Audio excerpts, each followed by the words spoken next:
Oh, yes, week 6 in the National Football League, and there is a reason that the ownership report on RotoGrinders.com comes out on Saturdays, featuring myself, Chris Gimino, projected ownership analyst, and Scott Hanson, multi-time DFS champion and projector of ownership in his own right. And that reason is because late-breaking information often changes a slate. When you are doing projected ownership and making projected ownership decisions, you want to act last with the most possible information. Scott, I think you can agree with this, right? This is going to be one of those weeks where having as much information as possible is going to be key to playing tournaments. How are you doing today? I'm doing pretty well. Yeah, it's definitely a week where there's a lot of injury news, easily the most of the year so far. And some of it is going to come in that second wave of games where we might not even know going into the morning or anything. So I think we might even go over a little bit of flex decision making today because there's a number of options that you can use to kind of put yourself in a good position. Yeah, man, we're excited about it, though. There's lots of opportunity that's going to come from all this. Of course, shout out to all of you who may be listening or watching the ownership report for the first time. This is a show that we have normally behind our paywall, RotoGrinders, and we're really proud of the information that we produce each and every week here. But Scott, without further ado, let's break it down. Let's talk ownership for the week. Let's talk about the chalk at quarterback. Let's talk about Deshaun Watson, who I feel will benefit from a number of factors to be the highest owned quarterback on pretty much most sites. I think on Yahoo, you'll probably see maybe Kyler Murray because of his cheap price tag, rival Watson, and get up there a little bit. But otherwise, Watson's got very few check minuses against him, and I think the field will follow suit and roster him. What do you think? Yeah, I'm right there with you on both Watson and Mahomes, them totaling up around 30% of the QB ownership. The Vegas total, usually when there's one that's that much higher than everyone else, then there's just a ton of ownership on the game. Yeah, agree. So without any real reason to be skeptical, other than maybe the Chiefs being depleted with some injuries, you should probably be expecting a little bit of offense in that game, if not a lot, if you are a member of the field, and thus you will be clicking the button and owning Deshaun Watson and Patrick Mahomes. I can't really put too much of a case against it. I think if I was going to, maybe start coloring against Patrick Mahomes and the Chiefs, it would be because he's dealing with a minor injury. There's some injuries on offense that are really hampering them. They probably won't have Tyreek Hill and Sammy Watkins, so you'd be looking at like Byron Pringle as their top option, other than Travis Kelce, of course. So I don't know. What do you think of the Chiefs this week? How are you dealing with them ownership wise? Are you going to be over or under the field on the Chiefs? I'm going to be under the field in most spots on that game actually. And then there's just a couple that I'm going over. I actually have 0 of Mahomes and Watson this week. Yeah, that's probably a pretty hot take for most people, but I don't hate it at all. I actually like the under in that game a little bit, just because I do think the way that the Houston Texans are most likely to attack the Chiefs on defense is via the running game, and maybe there won't be quite as many plays in the game as most people expect from a pace perspective. But again, when you have two efficient quarterbacks, I wouldn't be surprised if your 0% Watson and Mahomes absolutely burns you, and I think you'd agree. Yeah, it could. It very well could. It's one of those things where they're likely to do well. I know that. My hope is just that they're not the quarterbacks that break the slate and that you absolutely need them, and that someone else is. And I can still get some of the weapons and maybe the guys who go off the most, but pair them with a different quarterback and get ahead that way. So it's a way to get leverage on the field in some other spots. It's not the most comfortable thing, of course, but there's some other things in play for me too. I think that the Chiefs defense this year is a lot better than it was last year. So I don't think that they're as likely to have as many shootouts, and their weapons aren't as good right now. I think even if Tyreek Hill plays, I think he might be a little bit decoy status, not like 100% in the game plan. So I don't know how that's going to go, but if he doesn't play, then I'll definitely have to bump up my Pringle usage because, just having any receiver who's going to be on the field all game with Patrick Mahomes at 3.5K is just kind of ridiculous. Yeah, probably a good time to mention a couple things about Patrick Mahomes. Number one, on Yahoo, he's $40, which is 20% of your salary cap, which will make his ownership a little bit lower, I think. Maybe people will try to jam him in with Pringle and a couple of other cheap guys that we'll have access to this week. But again, just noting the salary cap on that site being, such a high percentage for Mahomes, he might not be as popular on that site. And number two, probably a good time to mention that we're talking about tournaments, right? Like big field tournaments that we're trying to ship here with the way we're discussing these ownership percentages and how we're reacting.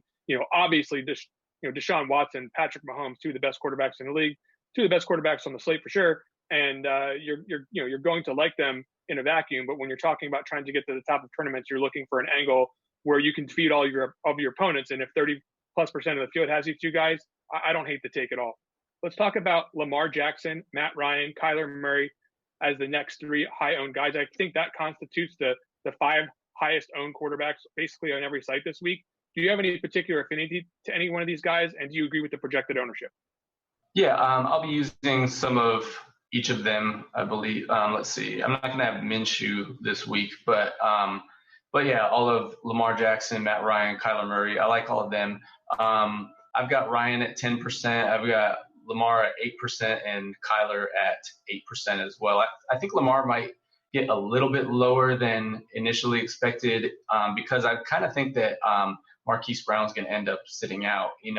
Obviously that could change, but I think that if he sits out, then there's not as many stacking options, and so that becomes a little bit less enticing. Whereas Matt Ryan, Kyler Murray have good stacking options. Of course, if Christian Kirk is out for Kyler Murray, then that changes the stacking options a little too. And then maybe Fitzgerald gets really chalky or something else happens, or that game can go a number of ways because David Johnson also might be out. So there's a lot of things in play. And I think that oftentimes when there are injury concerns like this, the field just ends up a little bit lower on the players because some people just don't want to deal with it. Yeah, I think that's a fair statement. I do think that, Lamar Jackson from a projection standpoint looks really good. He's had a couple of big games this week, and we've seen already on numerous occasions, recency bias is not gone. Even though the field has gotten sharper, there's still a pretty large segment of the population that's out there. They can't forget what they saw most recently. And while Lamar Jackson had a bad week last week, I don't think those 5 touchdown games are out of their head just yet. So he'll definitely be among the most popular players. I agree with you. Marquise Brown will probably be out this week based on my assessment of the situation. Even if he's in, he could be limited to some degree. But, Lamar Jackson has the rushing upside, so I don't necessarily think he's completely out. Is he out for you? Oh, no, I have Lamar Jackson. He's someone I want to be at least a little bit overweight on this week. So, yeah, he's definitely someone that I like this week, even without Marquise Brown, who, he was out for around half of that last week's game anyway. So, yeah, I don't think he's the only guy that carries that offense or anything. I think we're both out on Gardner Minshew this week. He's priced at just $5K. A lot of bias coming in his direction. Just, I guess is there such a thing as mustache bias? I don't know, but it was funny because I had a bunch of him a couple weeks ago when he was like 0.4% owned, and now like all of a sudden he's chalky because he has one big game with like 27 fantasy points, and now everybody wants him. But yeah, I mean, I think just when he's the chalk, I'm probably going to go in a different direction. I think he's a good player. He might actually be a solid starter in the league if he continues this way. But I don't know if he's got the like slate breaking ceiling, and that's kind of something that I'm hoping for. Agree. Kirk Cousins may have a slate breaking ceiling. Certainly the way to attack the Eagles defense, as you've probably heard a number of times at this point throughout this week, is via the air. They're one of the best teams against the run so far through 2019, and that was pretty much the case last year as well. So do you believe that the 5.2 Kirk Cousins on DraftKings, he's relatively cheap on other sites, $7K on FanDuel. Do you think that that's a guy who can reach his ceiling potential at relatively high ownership, probably 7-8% or something like that? Personally, I mean, I know he can get there. I think game flow has to go a certain way for it to happen. I think the Vikings have to be down. If the Vikings, or like a really close kind of shootout type game, but if the Vikings get a lead, they're taking the air out of the ball. And so I don't think that he's that likely to hit his ceiling. And, he's someone I'm not going to have any of this week. I worry too much about pass attempts. I think that too often he's held under 30 pass attempts, and it makes it a little bit difficult to hit that like 300 yards. You got to get, well over 10 yards per pass attempt if you're going to do that. And then, and then the touchdown upside becomes a little lower as well. Rounding out the chalkiest options, you've got Jared Goff, probably going to be the only other quarterback who's, any sizable amount over 5%. Other than that, I think everyone else is going to be pretty much a low-owned quarterback. So where are you at here with these chalky guys? Do you have a favorite among the chalk group that you're going to be the most overweight on? Matt Ryan, I say. Well, yeah, Matt Ryan, of the ones that are the highest percentage for sure. I like him and Kyler Murray, really. So I like that game. Both defenses are really bad. And both teams throw the ball so much. And, there's not really too much more to it than that. It's just that one's really enticing to me. And they're both actually priced really well, I think, too. Yeah, I think it's going to be important to get that Los Angeles Rams, San Francisco 49ers game right. I definitely see the range being fairly wide as far as how this game could go. But I do think that one of the potential outcomes is, of course, a high-scoring game on both sides. So I think that's, it's interesting for Goff and maybe a little bit for Garoppolo too. Although I don't think anyone's going to be on Garoppolo. I have him at like 3%. Maybe we'll talk about that later. But how do you feel about that game in general? Yeah, I'm lower on that game than probably most people are. Actually, one of the defenses I like the most is the 49ers. So the biggest thing that I worry about in this game for the Rams is that their offensive line is terrible, and they're going against a defensive line that's looked really, really good. And I think that might make it difficult for the Rams to make big plays. And you kind of need big plays for a shootout to happen. And then on the other side of it, you've got George Kittle a little banged up, although he might just be completely 100% by the time he's out there. I know sometimes with groin injuries, if you're running in a straight line, you don't even feel it. It's really just like lateral movement. But then they like to establish the run. If they get the lead, then they're taking the air out of the ball too. And if that happens, then that pass rush could really get after Goff and lead to a lot of checkdowns and things like that. And I think that there's a definite route for that game being a lot lower scoring than people think. Personally, the like 50 plus total seems a little high to me, but I know it can easily happen too. Cool. Yeah, I agree. There's definitely more than one way that game could go. I'm not going to sit here and dismiss the idea of a high scoring game, but I think with your lineup, It sounds like you're going to bet a little bit on the under. For sure. I'm pretty low on exposure. I actually have, I don't think I have any of the Rams wide receivers this week. And I'm a little low on Malcolm Brown as well. I don't have either quarterback from that game. That is a good segue to the running back position where Malcolm Brown, I think, is going to just the only saving grace from him being just like a massive, massive runaway ownership guy is the fact that he's 4.3 on DraftKings and the fact that there might be some other values that are going to open up at other positions. And then you throw in the fact that there's not really that many great spots to pay up for this week. All these things sort of converge together where I do expect Malcolm Brown to be in the mid to high 30s, maybe even 40% on most sites. I think Yahoo might be the one site where he's going to be like 50% owned because he's just so minimum salary. And it's ridiculous to think people wouldn't play this guy, one of every two lineups.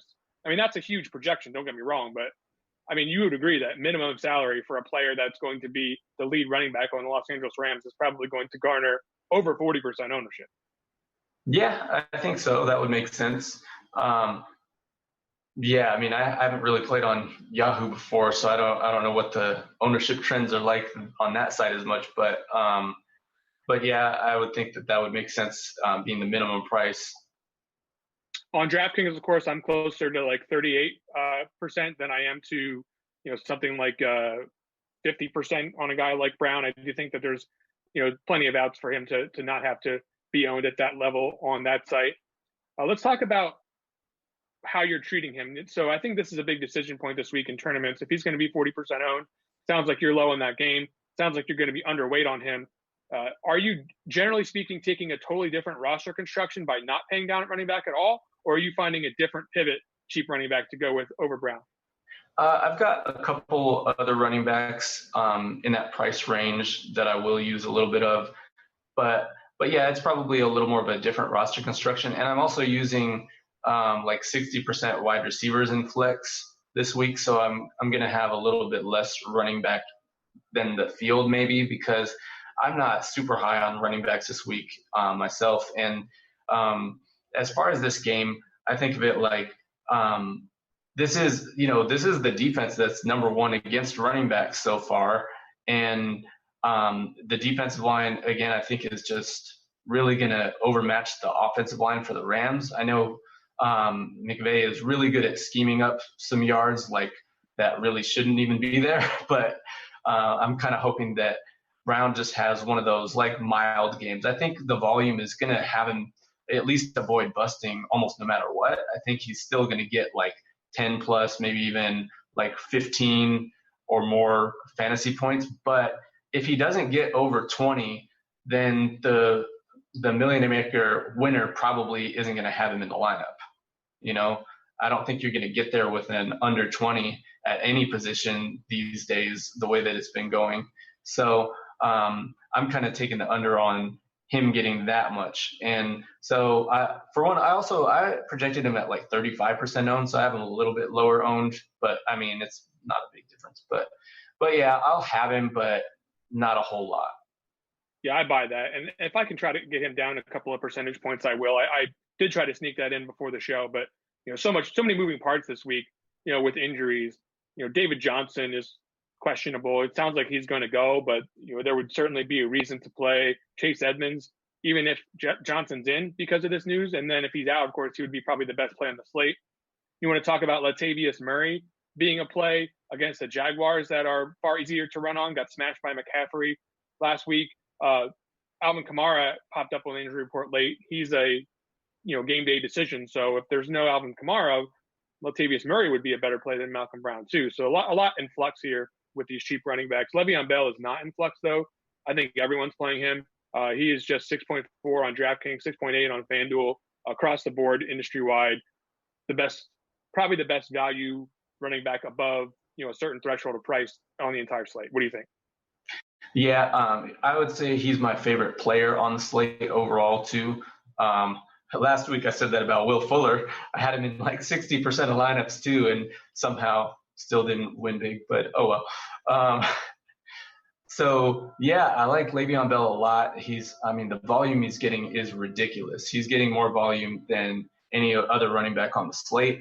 If you factor in targets as being more valuable than rushes because they are on a points per target versus points per carry basis. I think a target is worth something like 2.5 carries basically. But anyway, Le'Veon Bell, it's not necessarily a great matchup or anything, but having Sam Darnold back is huge. Hopefully he plays well and allows the offense to just move. And I think that would increase his touchdown upside significantly. And, Darnold just gives them the option of actually using the whole field. Something that's kind of underrated, I think, is just being able to attack all areas of the field. And with Luke Falk at quarterback, they couldn't really attack beyond 10 yards. And it was really easy to defend them as a team. Yeah, it's crystal clear that Sam Darnold is an upgrade for Le'Veon Bell for the Jets offense. The Cowboys certainly did nothing to scare us last week against the Green Bay Packers at home. So right. I'm not saying that the Jets are particularly likely team to be super high scoring this week or anything like that. But at 6.4 for the massive role that Bell has in the offense, I don't blame you one bit for making him one of your favorite players on this slate. Leonard Fournette is probably going to garner a lot of ownership as well because of pricing and projections, sort of aligning to make him look like a strong play. The Saints defense is really good. So I can't say for sure that this is a smash matchup. I think the total is low and there's actually a potential for it to go under in my estimation. So I'm not real high on this game in general. Certainly not sure where I'm going to land on Fournette. What are you doing with him? I've got a decent amount of him, but I'm going to be underweight most likely. It's another one of those that's very volume driven. He's got massive volume for his cost. He's getting something like 6 targets a game, I think. And a ton of carries. So, just the volume alone should lead to a pretty good floor and also like a high potential ceiling. So, yeah, I mean, it's one of those with him. He tends to run for like 3 yards a carry all game. And then some games he breaks a really long run and makes it look really good. And then some games he doesn't, and his whole line just looks bad. So that's kind of Leonard Fournette's output on a weekly basis. Yeah. And I think the game log pretty much shows you like there's a bunch of team level performances from Leonard Fournette, and then he has 2 weeks in a row where he sort of gets where you want to go. So I'm sort of going to lean in the direction of the teams this week as far as how he'll finish. It won't be like a terrifying performance, but I don't expect him to be the slate winner. I will play him some though, just in case, because I do think there is that potential. Pretty much anytime a running back is in that situation within his offense. Dalvin Cook has an amazing situation within his offense. You said that you're not on Kirk Cousins as much. Are you on Dalvin Cook? I'm on Dalvin Cook a decent amount, but I might be just kind of either on his ownership or slightly under. It's one of those where the matchup is terrible because, Philadelphia really, really prioritizes stopping the running game. And, it's going to be an interesting collision because Minnesota really prioritizes running at all costs, including winning games. So I'm not really sure how this one's going to go. Like I have Dalvin Cook with a pretty solid median projection. I think with him, it kind of comes down to like, does the offense actually function well and make good enough decisions to get them down the field, or are they going to go run, pass, and then 3 and out all game? So we'll see what happens, but I like Dalvin Cook a decent amount. He's someone I wouldn't want to have 0 of, but he's not my favorite running back on the slate or anything. Agree. I think he deserves to be treated in the same way as some of these other backs that we've had in previous years, like your David Johnson, Le'Veon Bell's a few years ago, like your Christian McCaffrey's currently. I think he's sort of in that echelon of role within this offense. So I definitely would not want to fade him in full, but I'm not that excited about the matchup, so I probably won't hit the lock button this week. Yeah. Interesting, interesting stat on him.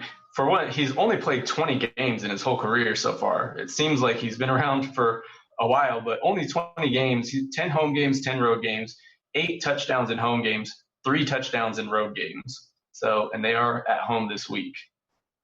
Are you on board with the level of ownership that I have for these top guys? I've got, 120% ownership on 4 different guys here at the top. That's not unusual for running back, but do you think that any of this needs to get spread further down, or does more of it actually need to come up top? What do you think? I mean, I've got it pretty similar, except I've got Dalvin Cook a little lower and Zeke a little higher.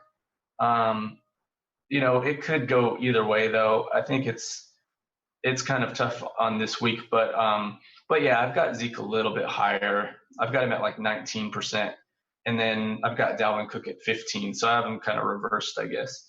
And let's talk about Zeke. We got to talk Zeke because when I opened up the slate, there was nobody really to pay up for, and the way that I was doing ownership earlier in the week, it was just working out that Zeke was looking like a popular option. As the week went on, it became clear that the roster construction was not going to favor paying all the way up to 8,500 for Zeke, instead paying for wide receivers.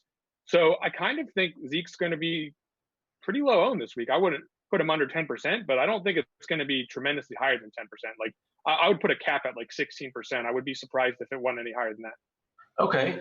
Yeah. I mean, I guess I could get on board with that being the case. And if it is, then maybe that's a situation where I need to get more Zeke than I have, because this game sets up well for him. I was looking at, okay, so I know you're not big on this, but I'm huge on home road splits because they really have worked for me a lot in the past. And Zeke has like 20 touchdowns in 21 career road games, and he has like 18 and 24 home games. So, he gets significantly more touchdowns on the road, whereas Amari Cooper gets basically like 3/4 of his touchdowns at home and a quarter on the road, and busts almost every game at home, on the road for some reason. So, I think there's definitely a route. Dak Prescott has pretty wide home road splits as well, and in favor of home. And so them being on the road, they might kind of like ride Zeke because they typically haven't had the most success in the passing game in the road or on the road. So, yeah, I think that there's a definite route to him having a major big game. And it's very possible that he's like the running back you need on this slate. Yeah, I'll definitely be paying attention, but I don't have a lot of evidence that suggests he's going to be really popular this week. I just have, the projections they're okay, but they don't like necessarily demand that he's the highest owned guy. And there's certainly nobody in the industry that's getting on board with him as like a major optimal play in like your cash game type builds and your tournament builds. He's just sort of just laying there. I think you can build more attractive lineups based on game environments without going up to Zeke at 8,500. So I think you're probably going to see him in the low to mid teens. And that's, like you said, probably a good tournament play. I think a big reason is because he hasn't been getting the target volume that he was getting last year. And that makes his projections a lot worse. Mark Ingram, Nick Chubb, Chris Carson are three guys that have relatively similar profiles as backs. I think Chubb has the most passing game upside this week against the Seahawks. Mark Ingram has like no passing game upside. Of course, that could change though with no Marquise Brown. Maybe they try to find a way to get some screen passes involved here for Ingram, which is not something we've seen so far. The Bengals are atrocious on defense. We've seen him be higher owned than we expect pretty much every week. A couple of weeks ago was an extreme example. Where do you think he's going this week? He's 6.6. Nobody's really talking about him again, but is it possible that he's 23% again? I got him at 15. So, and I'm going to have like 15% of him myself, I think. So, yeah, I mean, I like Ingram. He's pretty game flow dependent, I think.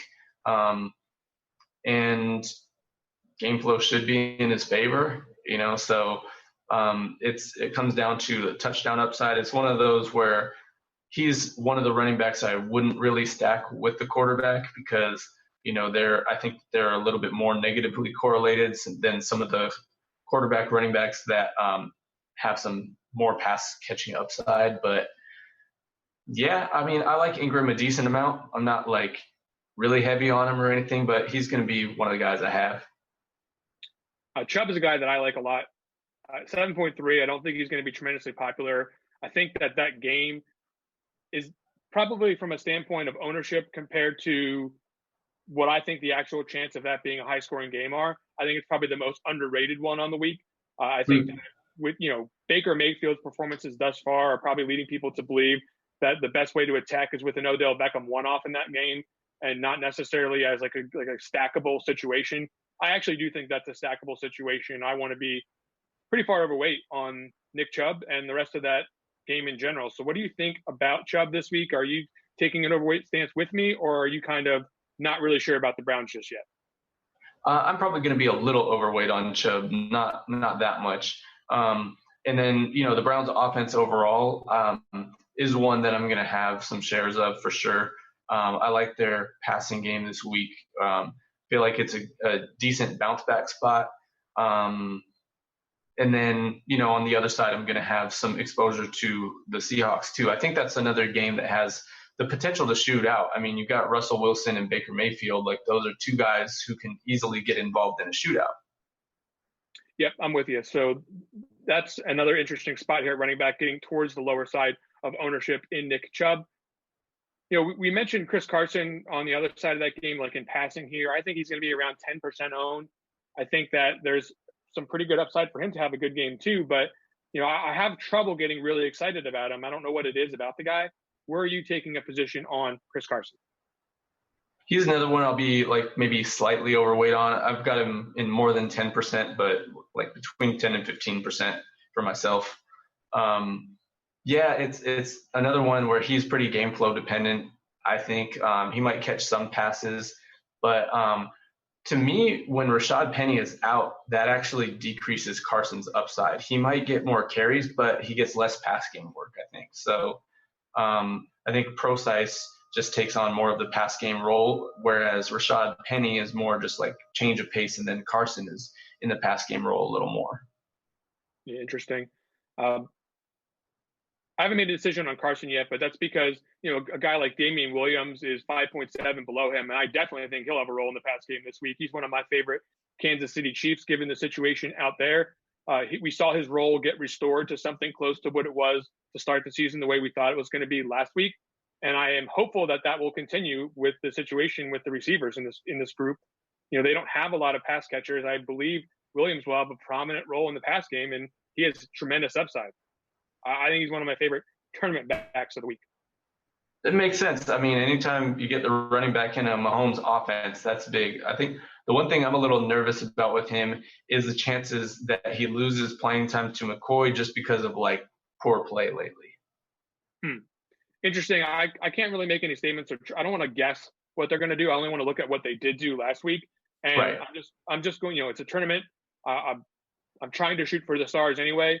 I don't want to live in fear of the situation not continuing with the pass game work for Williams. I just want to sort of follow some logic that they need help in the passing game and that he will continue to get that work. We've seen him have explosive plays in the passing game in the past. For sure. I think that's the most attractive part about him as a running back out of the backfield. It's not just check down city. Kenyon Drake is 4.4. Talk about it. I mean, I don't really want to say too much about Kenyon Drake. I'm just sort of at a loss for words with the Dolphins, but I mean, the guy is 4.4 at this point, and this is the best matchup they have seen by far. Yeah, it's probably the best matchup they're going to see. He is someone I'll be overweight on. Yeah, I mean, he's sort of my, like it says there, he's sort of my pivot from Malcolm Brown because, he has shown some upside in the past, and he has big play upside. And I think that defense is one that is capable of giving up big plays. And I don't think there are a whole lot of players on the Dolphins who are, big play guys, but the few that they do have, I'm going to have some exposure. I have uncomfortable amounts of exposure to the Dolphins and the Jets this week. It's kind of crazy. Yeah. So I think we'll stop there at running back. 8% is really the floor that we want to start talking about. Once we get below that, we're into low owned play territory. Later in the show, Scott and I will go through some plays that we like at low ownership at each position. And, this 8% level is pretty much where I think we should stop talking about a guy as super, super low owned. There's always a chance Adrian Peterson gets into the double digits on ownership. I'm just going to say right now, he's got a coach who thinks that rushing attempts are more important than efficiency. I do not want to go on tilt live on the show right now when we've got a bigger audience this week. Nothing hurts me more than people wanting to play Adrian Peterson ever.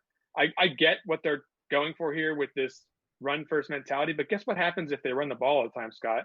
First of all, the offense will suck for sure, and they won't get any production.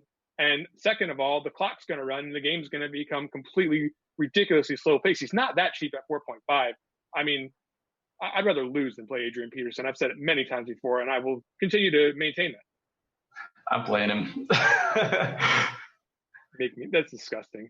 All right, let's move on to the wide receiver. It's the Dolphins defense. I mean, if they're going to give him the ball 20 times against the Dolphins defense, he had 3 pretty big games last season, and he might not have 3 big games this year. He might have 1 big game this year, and it might be this week. I will absolutely enjoy giving away every dollar this week. If I do not, if I have Adrian Peterson at 0% and he's the guy I need, I will fist pump the idea of not having played him.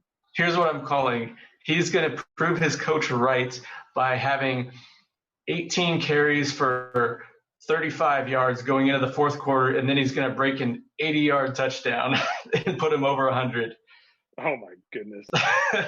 you have no idea what this house will look like if that happens. Furniture strewn about, windows are going to be shattered. The neighbors are going to call the police. It's just going to be brutal if that is the situation that transpires with Adrian Peterson. I absolutely dislike him as much as I could dislike any National Football League running back. Let's get into the receiver position, where I have DeAndre Hopkins listed as the chalk on most sites. I think that's fair. He's the popular pairing with Deshaun Watson. He is a tremendously high projected target share receiver. Nobody's buying into this 0 touchdown since week 1. 0 100-yard game since week 1 situation. Absolutely everyone is sharp enough to know that he's a phenomenal play. He will be in a ton of lineups. Yeah, this is one where I wish the field was a little less sharp on that, because it seems like they're starting to get more of the regression plays from time to time now. And that's something that was an easy place to capitalize. You roster like the star player who hasn't had a touchdown in 3 or 4 games, and then they're like 2% owned or something. But now it's not really happening that way. And I like Hopkins a lot. He's one of the players that I'm going to be overweight on most likely, even though I'm not going to have exposure to the quarterbacks in this game. I don't always like going with high-priced chalk wide receivers, but he was my favorite wide receiver play, at least for the high-priced guys. And so it was just someone I couldn't fade. And I do have him projected a little lower than you. I just have him projected at like 23%. Maybe I'm being hopeful there. Also, I have Tyreek Hill in, though, so maybe that changes things a little bit too. So maybe it does go up to that level if he's out. Yeah, thanks for mentioning that, because I do not have Tyreek Hill projected as in right now. I don't believe that he will play this week. I think that his injury, for a number of different reasons, based on the advice of Pro Football Doc on his website, there's some danger in throwing him out there too early. Not from like can he play standpoint, he's fine. He could run around and do everything just fine right now. It's just the fact that a re-injury of that particular sternoclavicle thing would put his life at risk potentially. Not wow, high probability, but just any possibility of your life being at risk, they don't really want to take on the liability. So clearing him medically is a difficult task in that situation. So I do have Byron Pringle. I have him at 14% right now. Where do you think he'll actually go? Like, I don't know if the real number is 14%, if there is no Tyreek Hill, but he's the guy who took on the snaps last week, had a big game on an island. I do feel like he'll be popular. I just don't know how popular. I feel like that's almost more of a hedge between Hill being in and Hill being out, because I think that people will still roster him if Hill is in, and it might be like 10% or a little less if Hill is in, and then I think that if he's out, he probably creeps up more towards 20%. I think that's a fair statement, and that's probably where I will go if we get the news official tomorrow that Hill is out. It even depends to me on what time the news would come out. If it's one of those updates that happens like tonight or early morning, then that gives people a lot more time to alter their lineups. And I think that if it's one of those where we hear nothing at all, or we just hear game time decision, and then all of a sudden when the inactives are released, that's when we find out, then I don't think the ownership gets as high. Where are you projecting Odell Beckham, Adam Thielen, and Cooper Kupp this week? I do feel like those are probably the 3 most popular spend-up types wide receivers outside of DeAndre Hopkins. I think that you will be able to spend up at wide receiver this week thanks to Malcolm Brown, maybe some other situations, including Byron Pringle. So how high are these 3 guys going, and in what order do you project them? I actually have all 3 right at 15%.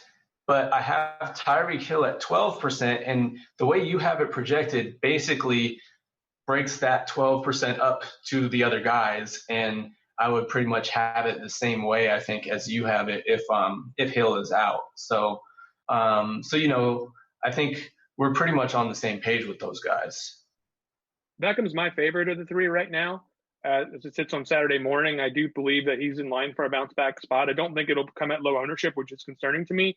But I'm not really going to worry about it too much when it comes to the idea of a guy who's number 1 receiver in an offense playing at home in a game that I think has a better potential than most do to have high scoring.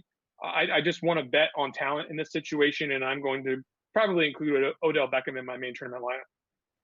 Yeah, so I'm trying to be overweight on Beckham as well. He's another one of those where it's like, man, these regression to the mean plays that used to always be low owned suddenly aren't anymore. It's the price, man. I mean, 6,800. Yeah. But, if he was 7,500, I don't think it would even be close. That's a good point. Yeah. So, but I think the 6,800 is too hard to ignore. Same with Le'Veon Bell, right? Like no one in years past probably would have been that interested in Le'Veon Bell, but the price is just too low to ignore. Great job by DraftKings in doing these types of pricings, by the way, because it really is putting a challenge to the field to make decisions in both projected ownership and in their lineups that I think are very fun. It's a very good game environment on DraftKings these days. I do think On some other sites, Adam Thielen is probably priced just a little bit better for ownership, like on FanDuel, he's 7.2. 6,700 though on DraftKings, I still think he'll be popular, so don't expect to get him at low ownership after the game he had last week. Right. Maybe on Yahoo, he's a little bit less owned at $31. Cooper Kupp, man, I mean, this dude's destroying. I think everyone is aware of it at this point. I had him low owned earlier in the week, but that was because we didn't have quite as much value at that time. Since the value has become clear, I'm figuring he'll probably be upper teens, high teens, like we talked about there. But that is assuming that Tyreek Hill is out. Will Fuller, where are you doing with him? I have him at 15% right now. Is this going to be another Mark Ingram situation where he's 30% because of recency bias? Well, his price bumped up more than Ingram's did after that game, I think. So that's a factor. But I've got him up at 19%, so I do think he'll be a little higher. So I had 60% Will Fuller last week. He was my favorite player on the slate. This week, I will have 0 of him, completely 0. I think he's had one big game in his career on the road, and he just crushes at home. Like he averages, I think it's like 0.6 touchdowns a game at home and like 0.25 or less on the road. It's crazy. Like he often, I think he's at like around 62 yards a game at home and like 46 on the road. So, it's coming off of a 3 touchdown game. Like teams game plan against guys after they have games like that usually. And this defense is a lot different than the Falcons defense. I think that they've played a little bit better. I think that they have the tools to sort of stay with Fuller, and the Chiefs tend to play pretty good defense when they're at home. I have a stat line in my head for Fuller as like 4 catches for 60 yards and a touchdown, and that won't be good enough for tournaments. So not at 15, 20%. So I'm with you that I will be underweight on Fuller. I do think he'll be involved in this game. I don't think it's like going to be like a shutout for Will Fuller, but I'm just not interested in the idea of him being the guy you need to win. Not when the ownership's up, not when the price is up, not when I think the Texans will run the ball more than they will pass it eventually, because I do think the Chiefs are very vulnerable in the run game. I'm going to say he gets 4 catches for 45 yards and no touchdown. Julio Jones, what's his stat line? He is like not getting the target share that we normally expect from Julio Jones, but I don't think anything has really changed about the situation with Julio Jones. I think at some point, like the monster game is coming. That's just how it works with him. He's way too good. Mm-hmm. The question is it coming this week? He's one of my favorite receivers this week, so I'm hoping it does. I watched that game again last week, rewatched it just with like a focus on what's going to happen this week. And the Texans specifically tried to take Julio Jones out. Matt Ryan is a good enough quarterback with good enough secondary weapons that if a team does that, he doesn't have to force the ball to Julio and can still move the ball pretty well. And I thought he did a good job of that after the early stages of the game, at least. And this week, I don't think Arizona is really capable of doing that. Like they could try to shut down Julio, but I mean, I don't know if he loses against double coverage against the Cardinals. So I don't know if it's really going to matter much. I think that the Cardinals defense is just so porous that he's going to have a couple of big plays and a decent volume. I think when Julio goes a few games with single-digit targets, like that monster target game is coming, and there's no reason for it not to be today, this week. If I can help it, I'll try to get his ownership up to like maybe 16 or 17%. I think that's like the ideal median point between like 14 and 22, which is really where I think his like range of ownership is going to be on the slate. People definitely want to play that game. People definitely want to play Julio Jones. The question is, can they afford it? And this week, there's plenty of ways to get there. Yeah, I do think people are going more wide receiver flex than they were last year, and I think there's good reason for that. I think that the pricing has changed on wide receivers this year. Last year, they were pricing receivers over for some reason. They were pricing them higher than they should have all season, and this year they're priced more in line with like running backs as far as their median projections go. What is your flex allocation to wide receivers this week? 60%. Wow. I mean, I meant in your projected ownership. And projected ownership. Let's see. It's probably more like 30% or so. Okay, that's right about where I'm at with that too. So probably a good time to little teaching moment about projected ownership people. Like you can't just project people in a vacuum. You have to abide by the rules of roster construction and the salary cap, right? Like you can't just come up with random numbers as far as if you're doing projected ownership for yourself. You absolutely have to consider the salary cap and make sure that your numbers abide by the possibilities there and also the possibilities of positional availability on whatever site that you're projecting ownership for. Let's talk about DJ Chark. I actually had shout out to the guy, if he's listening, who emailed in to our support, absolutely livid at my projection of DJ Chark being too low. I agree with him, by the way. Like earlier in the week, it was too low, but man, like I don't see the actual player projections for Chark meriting like this kind of ownership level. I just think it will get there because of recency bias. I'm not on DJ Chark at all this week. Oh, interesting. So although I don't have Minshew, I do have Shark a lot. He's going to be in a lot of my lineups, and I have him at 20% projected ownership too. So he's one of the biggest discrepancies that I have, or maybe the biggest this week in ownership. I mean, he's been crushing like all season really, and he's playing like a number one receiver, like a bona fide number one receiver, like top half in the league number one receiver. And you know, to argue against that, like I would just say, just watch how he played in the previous games and, you know, see if you see anything different. But he's been really, really good. Yeah, and it's not about the quarterbacks for the Saints, believe me. Like I don't think Marshawn Lattimore is good. I think he's good at pretty much covering one guy in the entire league, Mike Evans. Pretty much everyone else. That's true, right?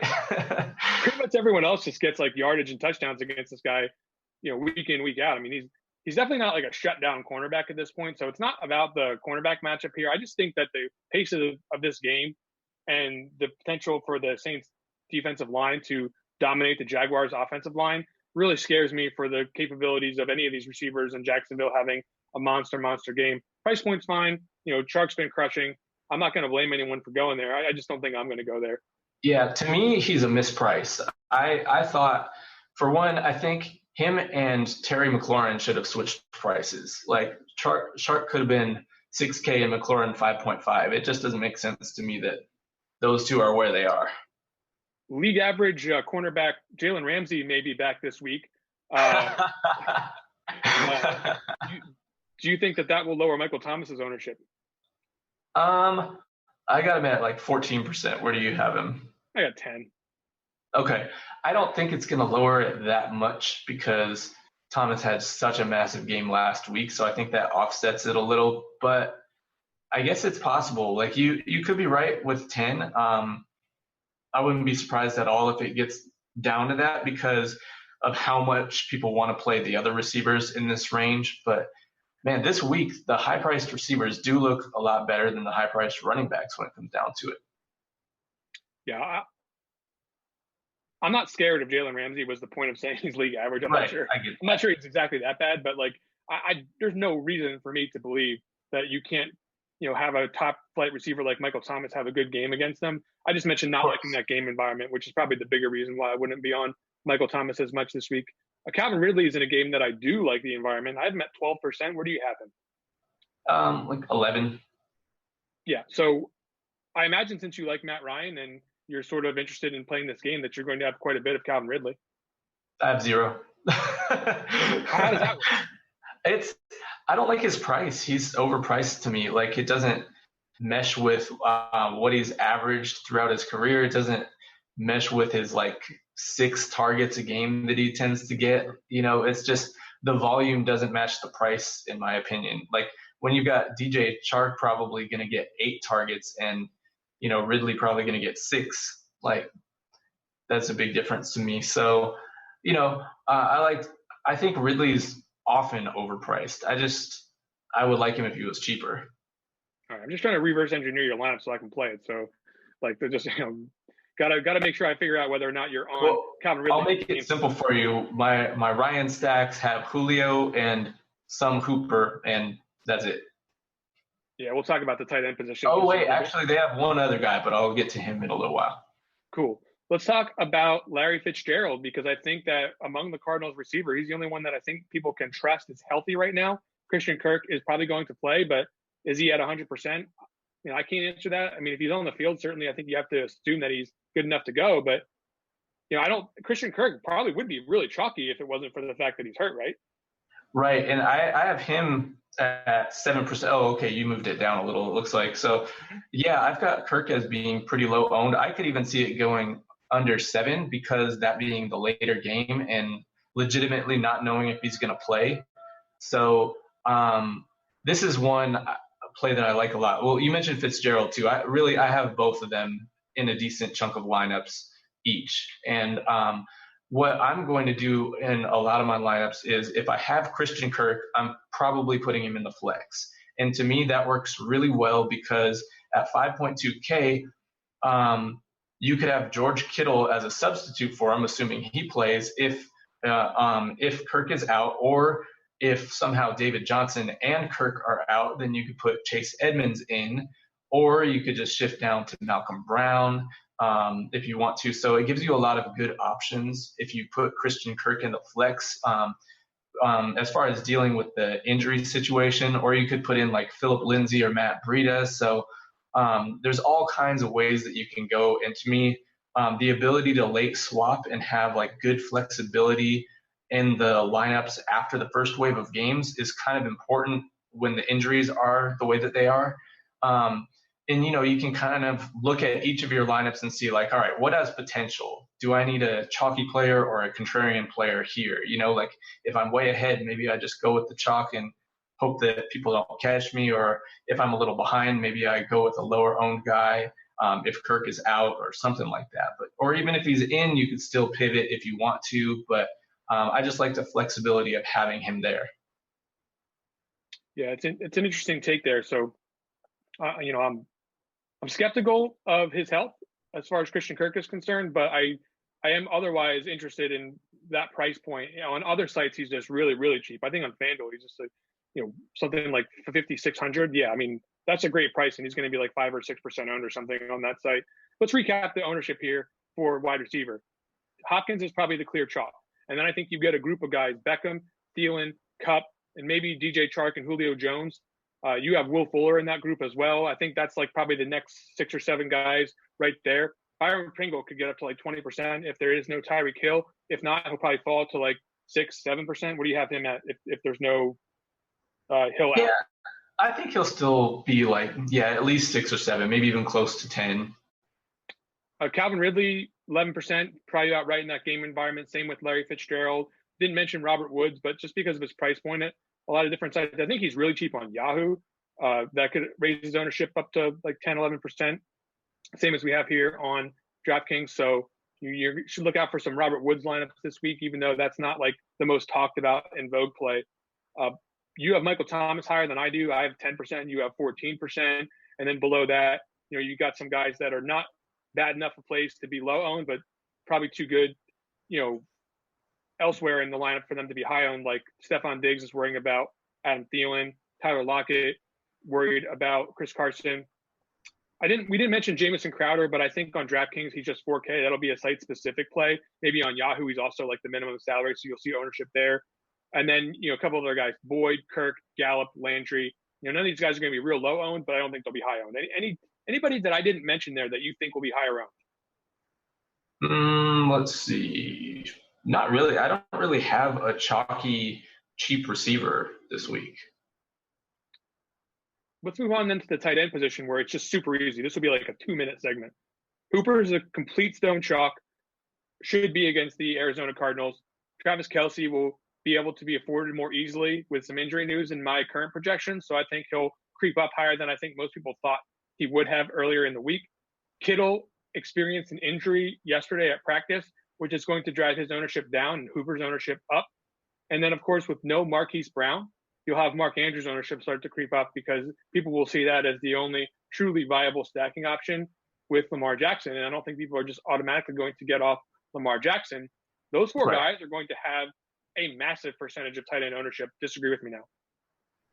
No, that's where I've got the ownership too. Let's see. Among those 4 in my projections, I've got them taking up like 79% of the ownership, just those 4 guys. I've got Andrews a little higher than you. I've got him at 18% because of assuming that Marquise Brown won't play. I think it changes if he does.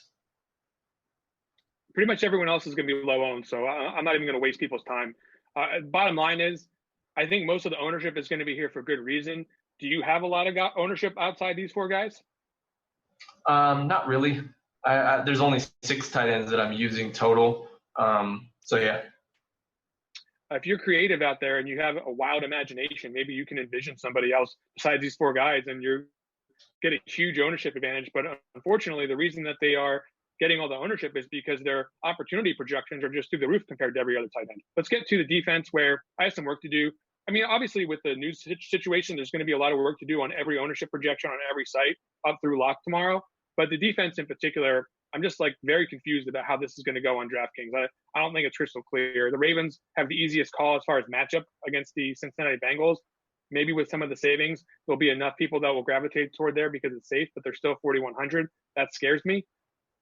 Which cheap defense is going to be the highest owned one? I'm really, really struggling with defense this week. Yeah, I have weird projections on defense. I think one that I have, or a couple that I have different than you. One, the Redskins, I think, are going to be higher owned. I've got them at 8%. That's a misclick on my part there. That'll get fixed in just a little bit. But yeah, I agree. And then I've got the 49ers at 8%, but I could be wrong on that. But we did see them destroy the Browns with their defense. And so, I think that because of the price and with Todd Gurley being out, I think some people, if they're not in the running backs don't matter group, then they might think that hurts the Rams offense a lot. But yeah, I mean, I've got so many defenses here in the 4 to 8% range. That's where I've got a lot of them. And I don't really have any majorly chalky defense. I got the Titans at 8%. Yeah.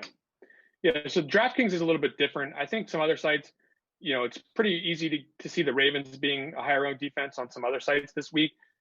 They're not quite, price prohibitively on FanDuel. They're high, but it's not as hard to get there on that site. And it's definitely not as hard to get there on Yahoo, where they're like $14 or something like that. So, it's definitely a situation where I think people are going to be willing to attack the Cincinnati Bengals on some level. The Jets are 1,500 on DraftKings. I mean, I guess people are going to have to look at that, right? I mean, you can look at it. I'm telling you, people are going to do it. I consider it. It makes sense. There's a chance if they get a defensive touchdown. That's really all it comes down to, right? If they get a defensive touchdown, then they're a good value. And you pair them with Le'Veon Bell. It's a nice, really cheap stack for a defense and a running back. But I currently don't have it at all. I'm just not confident that they can stop the Cowboys offense. Yeah, I'm with you there.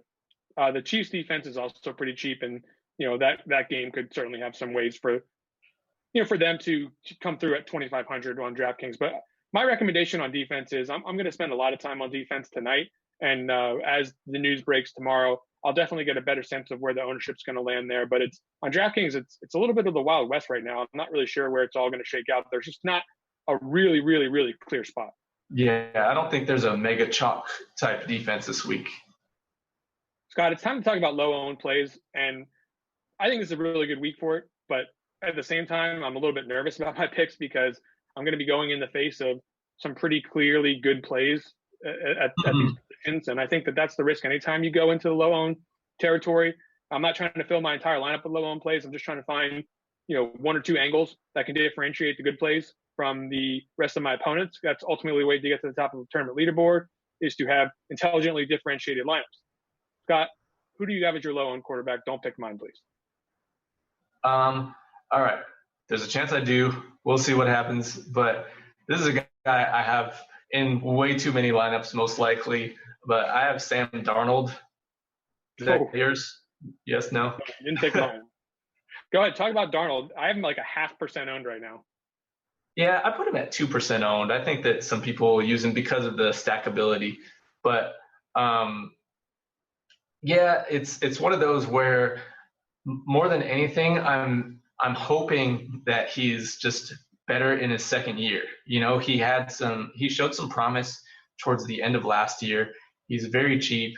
He's got Le'Veon Bell. He's got Robbie Anderson and Jamison Crowder. I feel like they have some tools to be able to move the ball. And, like sometimes the Cowboys just don't show up all the way, and if maybe their offense does and their defense kind of keeps this game close or something. The Jets are at home where Darnold, he's had like pretty big home road splits too. Like most of his touchdowns were at home last year.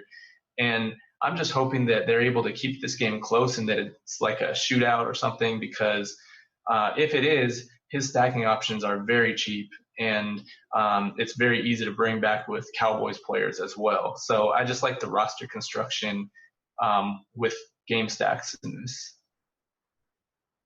Very interesting. I am picking a little bit less dangerous of a play, or maybe it's a more dangerous play depending on how you look at how they've played this year. Baker Mayfield probably going to be. Yeah, that's what I thought you were going with. Yeah, of course. I mean, everyone's going to be on Odell, but for some reason, I don't think that that's going to be stacked with Mayfield and not going to be stacked with a Seahawks game stack. I don't believe that this is going to be one of the most stacked games. And for what it's worth, I think that the total probably gets eclipsed here. I think that the Browns do bounce back, are able to put up a good showing at home. I don't necessarily believe that their draw of opponents has been incredible so far. I certainly think the 49ers, like you said, deserve more credit on defense than they've been given to date. And I also think that the quarterback can play a lot better than he's played. I don't know if the short week is going to affect them to the point where that's not possible in that period of time, but I do believe Baker is capable of high-level NFL quarterback play. He's certainly got some weaponry, and I do like Nick Chubb in the passing game a little bit as well. I do think that this is a situation where you could pair Baker with Nick Chubb in your DFS stacks. I'm interested in the Browns overall, and I'm definitely interested in Baker as a quarterback at low ownership. Nice. Yeah, I'm gonna have some too. How about running back? What do you got there? All right, so this is one I like a decent amount this week. He's not super low owned necessarily, but maybe he gets lower than this. Devontae Freeman. So yeah, he's on my list. I think that's a really good one. So I watched the Cardinals and Bengals game, trying to look for like where the defensive holes were, and oh my gosh, the Cardinals were allowing like gaping holes up the middle against the Bengals' horrible offensive line, and Joe Mixon was just like crushing at the beginning, and then they just like stopped giving him the ball for whatever reason. But I think this is a definite opportunity for Freeman to break out and maybe break a big run or like a long touchdown or something. And his passing game usage has been really good lately. So he's got a little bit better of a total volume right now, and he's playing a very weak defense. I think this could be a game where he kind of breaks out of his funk. I share conviction with that one for me. I think that's really savvy. I think a couple of guys on our site are also, wanting to play Devonta Freeman in this game. Maybe his ownership's a little bit low if we're all seeing the same thing, but I certainly don't think it gets to be one of the highest owned guys on the slate. So I do like Freeman as a potential leverage play. I mentioned Damian Williams earlier. I think he's okay. I think Derrick Henry, though, against the Broncos, when you look at how they defend this year, they've been so much better against the pass than the run by a large margin. And anytime that you have a guy who is capable of multi-touchdowns, capable of massive plays, who's going to be available under 7% owned, something like that, I think you just absolutely have to consider it. And I think he pairs well with the Titans defense. I think there's a clear game script that could happen where you could have that correlation work out.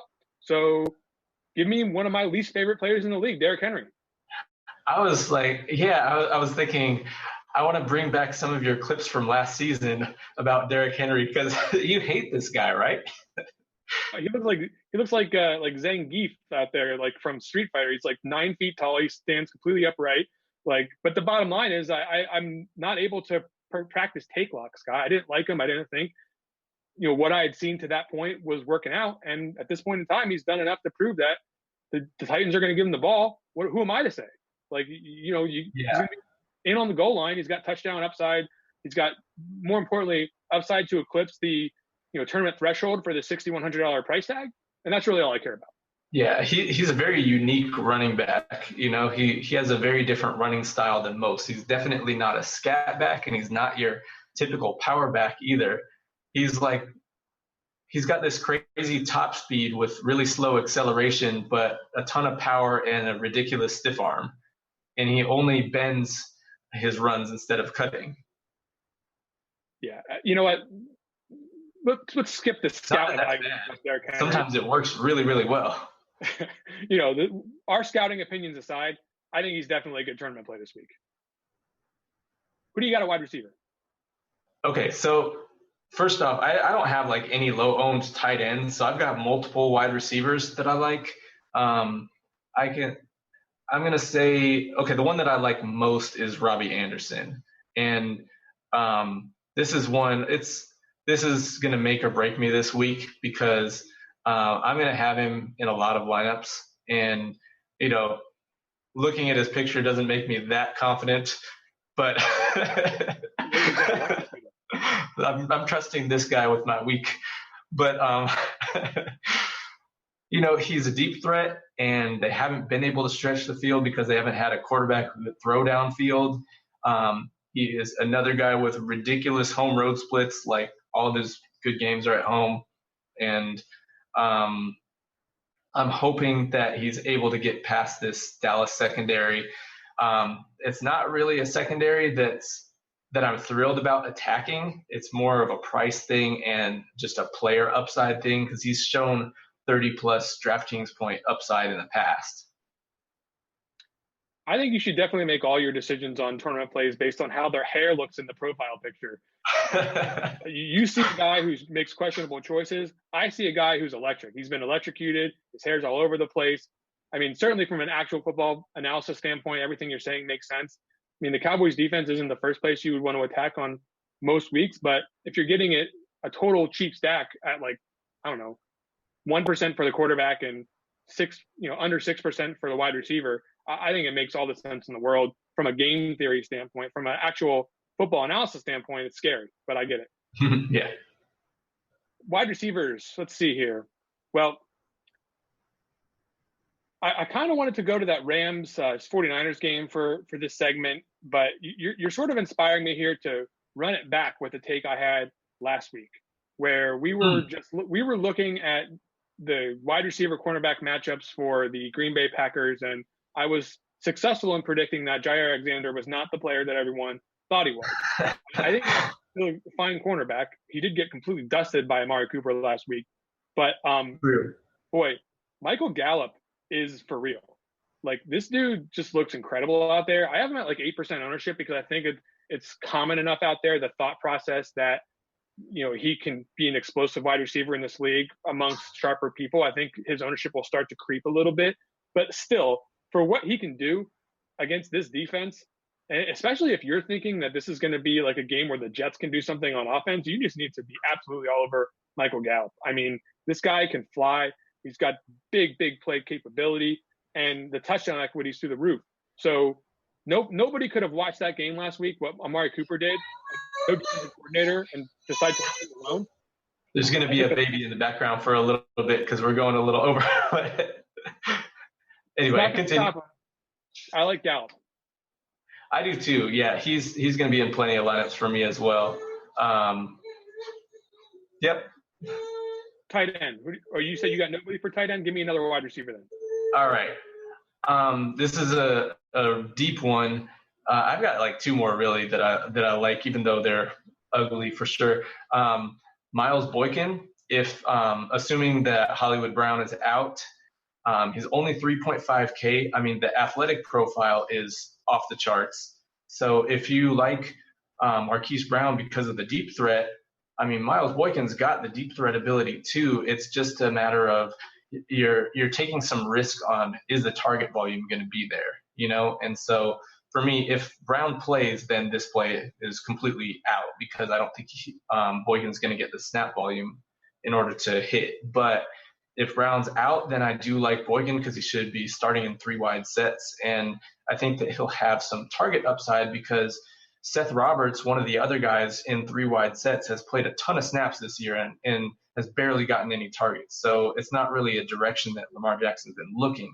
Whereas Boykin has gotten some targets and, also not that many snaps. Yeah, that's an interesting one. I don't think he'll be even 1% owned unless we get news like really, really early on that, right? Like I just don't think anyone's going to be on that. Yeah, like maybe around 1%. I know I saw someone on RotoGrinders said something about it as well. I think it might have been STL Cardinals. Yep, it makes sense though. So I'm certainly on Team Miles Boykin. Got him in way too many best ball leagues, so hopefully that actually starts to transpire. I'll mention one tight end, Zach Ertz. I mean, the guy's going to be like 8% owned, and by comparison to the other top flight tight ends, his target share isn't going down. So it's just a matter of, do you believe that he can outscore these 4 guys better than his projected ownership is implying? I think it's worth taking a couple of shots on. I'm not going to be heavily exposed, but I certainly think it's probably one of the better low-owned tight end plays on the week.